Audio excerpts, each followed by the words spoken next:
Conexión Mundial. Hablábamos de inflación antes de irnos al corte, ahora tenemos que hablar de hiperinflación, una situación realmente crítica. Acá no hay expectativas, no hay dudas, no hay especulaciones sobre cuál es el panorama que se venga, sino que ya es muy claro. Mira, si bien es el país donde nací, es mi país natal, esto lo voy a decírtelo como un analista, ¿no? Que vemos los toros de la barrera y valoramos todas las acciones que están sucediendo. En un país, cuando tú tienes una falta de producción y quieres agarrar y a punta de dinero que no está respaldado en producción, empiezas a generar dinero inorgánico y cuando se te sale de las manos el dinero inorgánico es que se empieza a producir una inflación de 2 dígitos, de 3 dígitos y por supuesto la categorización que acaba de decir, hiperinflación. Entonces, lo que sucedió en Venezuela, hay un antes y un después del 2003. En el 2002, digo el 2003 porque fue la implementación, pero en el 2002 empezaron los controles de precio y los controles de cambio. Controles de precio significa agarrar a tener un precio fijado por prácticamente los productos de la canasta básica más importantes. Y por otro lado hubo el control de cambio, que era la administración mucho más excesiva y mucho más ácida digamos, de los dólares. No todo el mundo tenía acceso a eso. Un país que es 85% generador de recursos petroleros, el otro 15% no le presta tanta atención. Y lamentablemente un país productivo tiene que ser heterogéneo, tiene que ser bueno en uno y bueno en otro y bueno en todo lo que pueda. Lamentablemente en el 2003 empezaron este tipo de decisiones que empezó a llevar a Venezuela a tener menos producto en la calle y por supuesto, como lo vimos en el tema de Gran Bretaña, al haber menos producto, la gente empieza a pagar más, está dispuesta a pagar más y hace que haya una inflación que también está correspondida por una gran cantidad de dinero inorgánico para saldar todas las cuentas corrientes del sistema financiero venezolano. ¿Qué pasó? Que en el 2008 ya se les había ido de las manos, esa fue la primera que se les fue de las manos, que hizo que haya que haber una reconversión monetaria. Eso quiere decir una reconversión del cono monetario, le quitaron 5 ceros y volvemos otra vez a lo normal. Pero ya cuando tú quitas, lo que estás es tapando el sol con un dedo, o sea, lo que estás es maquillando el problema que estás haciendo. Para poder hacer una reconversión y tener una inflación buena, controlada, tienes que quitas los ceros y abres el chorro de producción. Pero si no abres el chorro de producción, vuelves a tener el mismo problema. Mismo problema que en el 2013 vuelve otra vez a tener una reconversión monetaria.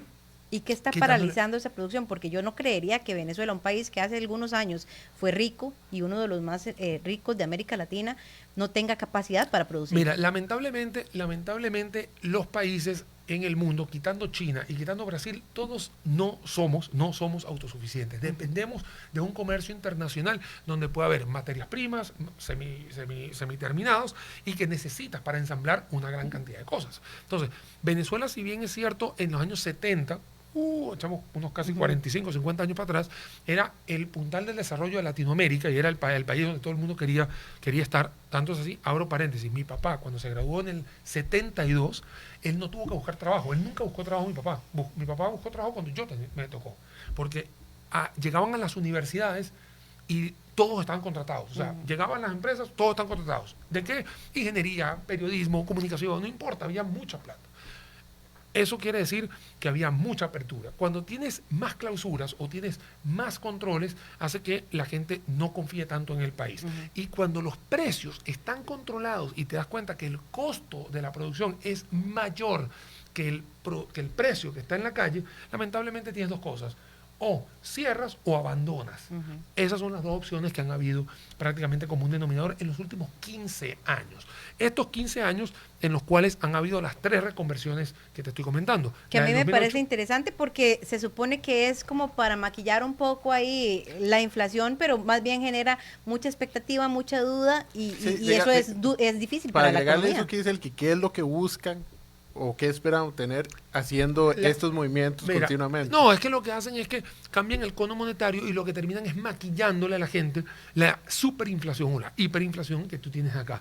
Lamentablemente, y aquí vuelvo y te repito, esto lo estoy diciendo como analista, lamentablemente la ideología política se metió en el campo económico. Cuando nosotros hemos visto ideologías muy similares a la que hoy hay en Venezuela, pero no se mete en la economía, funciona bien. O sea, funciona bien porque al final la economía por un lado, en la parte política por el otro, no nos metemos unos con los otros y convivimos en una tensa calma. Pero lamentablemente la economía fue invadida, en este caso, por la parte política, y cuando empiezas a generar estos dineros inorgánicos y te empiezas a meter políticamente contra el aparato productivo de un país, lamentablemente te sucede lo que pasó con Venezuela hoy en tercera ocasión. Acá lo que les quiero comentar a todos para que se hagan una idea, en los últimos 13 años fueron estas conversiones. Entonces, podemos decir que se han quitado 14 ceros, porque... Sí, ahorita están 4.2. O sea, primero fueron 5, luego fueron 5, luego fueron 3, ahí llevas 8 y los 6 que están haciendo hoy. Imagínense, a un 4 y a un 2, agréguele 14 ceros. Eso es lo que había, ¿no? Para $1. Bueno, imagínate que mi papá a veces mi papá vive aquí en Costa Rica, pero a veces hacemos comparaciones, entonces yo sé cuál fue mi salario en Venezuela, el último que tuve. Entonces él me decía, es que tu último salario en Venezuela fue de tanto. Y ya me lo tiene que decir como en trillones, ¿no? Porque... Pero no era mucho. No era mucho. Y no solamente al imaginarlo, sino también los bultos de billete que eso significa. Ahí está el tema. Se vuelve imposible de cargar. Las hiperinflaciones también llevan la impresión de billetes de alta denominación. Entonces ya empiezas a tener billetes de 1 millón, de 2 millones, de 3 millones. Incluso hay países como Zimbabue que han tenido de 1 trillón. Eso es totalmente ridículo. O sea, eso no tiene nada que ver. Cuando quitas todo esto, pero sigues amparado en un tema de producción totalmente destruido, estás prácticamente sentenciando a que el país a la vuelta de la esquina va a volver a tener hiperinflación. Una de las cosas que se ha tomado acá es que se le va a llamar ahorita el bolívar digital. Eso le iba a preguntar, ¿qué es la variación entre esos cambios de nombres? Claro, por supuesto. Acá el bolívar digital lo que significa es que va a estar amparado más en usos digitales. En realidad, no es nada que ninguno de nosotros sepa. Hoy en día, la mayoría de todos nosotros, más que todo, por lo menos Costa Rica, que tiene una alta penetración, una gran bancarización, muchos de nosotros utilizamos las aplicaciones. Estoy hablando de online banking, o sea, el banco online, para hacer transacciones. O sea, el que tú necesitas algo, manda un mensaje de texto, yo pago la tarjeta por acá. O sea, eso es lo que quiere decir el bolívar digital. O sea, que todo el mundo va a empezar a utilizar la digitalización. Y el papel moneda, el que nosotros conocemos como papel, todavía en Venezuela se utiliza el papel como tal, el de fibra, el de fibra de madera, el que todos conocemos. Aquí en Costa Rica ya tenemos, solamente el último que tenemos es el de 10.000 colones, los demás están ya en sustrato de polímero. Pero lo que estamos hablando es que todos estos papeles cuestan dinero, o sea, imprimirlos. Entonces, lo que se va a ahorrar el país es que la gente se va a ir a digitalizar. Sí, porque imprime demasiado. Porque imprime. Pero al final no estás haciendo absolutamente nada porque cuando vayas al lugar... Y sí significa un gasto bastante importante para el gobierno. Claro, el gobierno lo que se está salvando, se está ahorrando de no imprimir este papel. Pero al final lo que a nosotros nos interesa es que si tú vas al supermercado y tú no consigues todos los, vamos a decir, las gaseosas, y que solamente consigues una, y esa gaseosa cuesta $10, no tienes para dónde ir. O sea, hubo una inflación anormal en esa, porque nadie va a pagar una gaseosa de $10. Eso es lo que sucede en los países cuando no tienes una producción que te dé un respaldo de tu dinero, en este caso el M1, se le dice en liquidez monetaria, que esté dando vueltas. Esto es una clase rápida de economía. Lo que sí les quiero decir es que lamentablemente un país que por 100 años tuvo el mismo bolívar, y que en los últimos 14 tuvo que hacer en los últimos 13 tuvo que hacer reconversión monetaria y que darle 14 ceros, algo pasó en estos 13 años que en los otros 100 no haya pasado. Y exactamente fue las políticas que te acabo de mencionar, Luis, en los cuales se metió esta parte ideológica a mandar en la economía. ¿Qué sucede, para ir finalizando, qué sucede cuando en un país empezamos a tomar el uso de otras monedas porque nos va mejor, digamos, por ejemplo, el dólar, que es el más fuerte, o en el caso de que hay algunas zonas en que usan la moneda colombiana? Mira, una de las cosas que bueno, sucede... Venezuela quiere también meter la criptomoneda. No, es que una de las cosas que sucede es que cuando empiezan estas distorsiones en economía y que tú no confías en tu moneda, definitivamente tú tienes que buscar otra alternativa. Si bien en algún momento estaba lo del trueque, ¿no?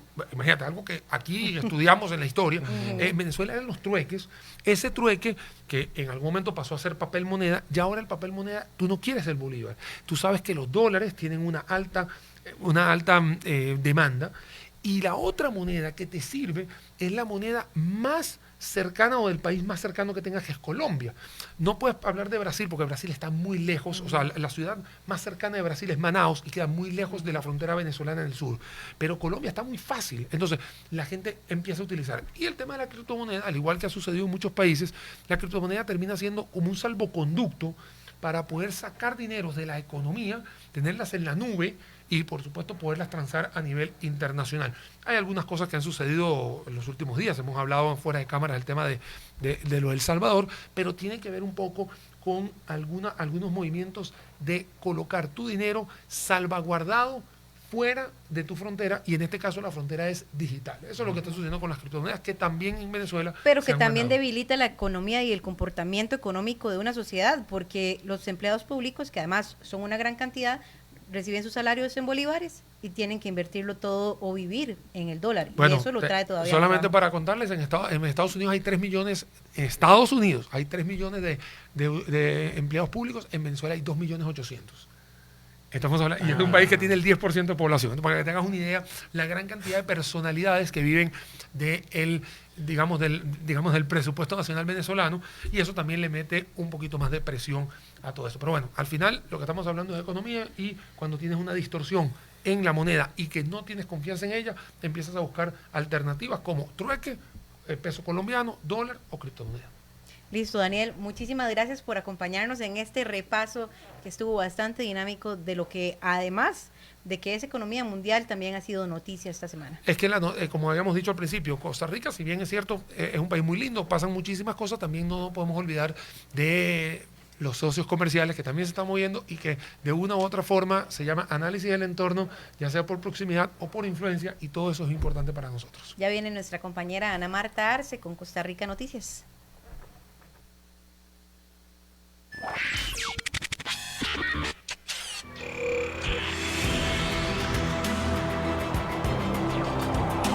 Nos despedimos. Somos Conexión Mundial.